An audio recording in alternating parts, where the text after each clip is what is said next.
Hello guys, আমরা একটা রিশকালা মামাকে দেখতে পেয়েছি। আমি তাকে কিছু প্রশ্ন করব তার বাস্তব জীবন নিয়ে। চলেন তার বাস্তব জীবনের কিছু গল্প শুনে আসি। আসসালামু আলাইকুম। ওয়ালাইকুম সালাম। মামা, আমি আপনাকে কিছু প্রশ্ন করতে চাই। প্রশ্ন করতে পারেন।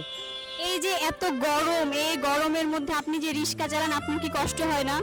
কষ্ট হয় মামা, তাও আমাকে চালান লাগবে। আমার স্ত্রী আছে, বউ স্ত্রী আছে, ছেলে আছে, মেয়ে আছে, তাহারকে এই কষ্ট করে খাওয়াতে হয়, লেখাপড়া শিখাতে হয় কষ্ট করে।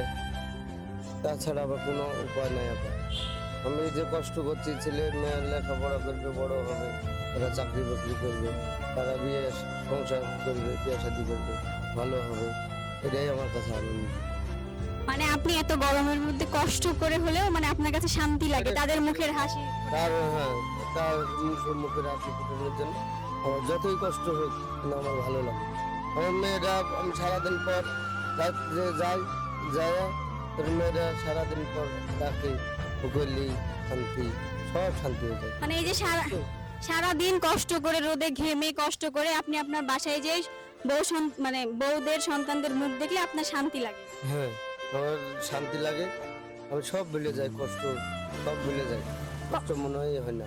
কখনো কি আপনার মনে হয় না, অনেকে তো কারে ঘুরে, অনেকের অনেক বড় বিল্ডিং আছে, অনেকে এসির মধ্যে থাকে, অনেকে অনেক শান্তিতে থাকে, আপনার কি কখনো আফসোস হয় না মামা?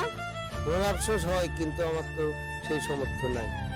যদি এরকম কখনো সামর্থ্য হয় তখন তখন কি আপনি এই জীবনের কথা ভুলে যাবেন? না, এই জীবনের কথা বলবো না। এই জীবনের কথা যতদিন বাঁচে থাকবো সেটা মনে রাখবো, বলবো না। আপনি কি অনেক কষ্ট পান, তাই না? আমি কষ্ট পাই তো, কিন্তু আমার কিছু করার নাই। আচ্ছা মামা, আমি দেখলাম আপনার হাতের কোথাও একটা কেটে গেছে, মেবি আপনি অ্যাক্সিডেন্ট করছেন, তারপরেও আপনি রিক্সা চালাচ্ছেন। তাও চালাই, ধরেন আমার খাওয়া লাগবে, ওর বউ ছেলের খাওয়া লাগবে, লেখাপড়া লাগবে, তাও আমার কষ্ট যতই হোক, এই হাত কাটে গেছে, অ্যাক্সিডেন্ট করেছি, কেউ আমাকে সহযোগিতা করেনি, কেউ সাহায্য করেনি। আমি কষ্ট করে হলেও ওষুধ পাতি সেলাই করেছি, এইভাবে খাচ্ছি, আমার কোনো কষ্ট হয়েছে না।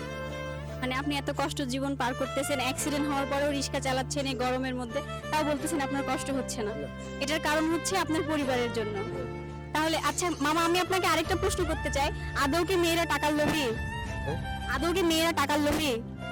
না, মেয়েরা টাকার লোভে না, মেয়েরা টাকার লোভে না। কিসের লেগে আমরা আছি আমার জন্য, মেয়েরা ধরেন ওই খাওয়া দাওয়া, এই কাপড় চোপড়, তার দেখাশোনা, ধরেন আমাদেরকে পাঠাইছে, আমরা না হলে মেয়েরা এগুলো কিছুই পাবে না।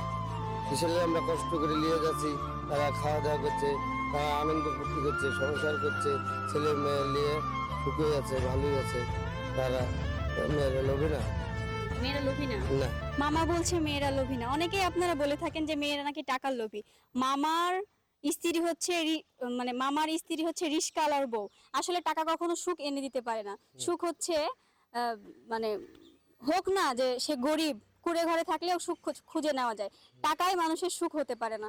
মামার জীবনের গল্প থেকে অনেক কিছুই আমরা শিখেছি, হয়তো আপনারাও শিখেছেন। ভিডিওটা ভালো লাগলে অবশ্যই কমেন্ট বক্সে কমেন্ট করবেন। Thank you.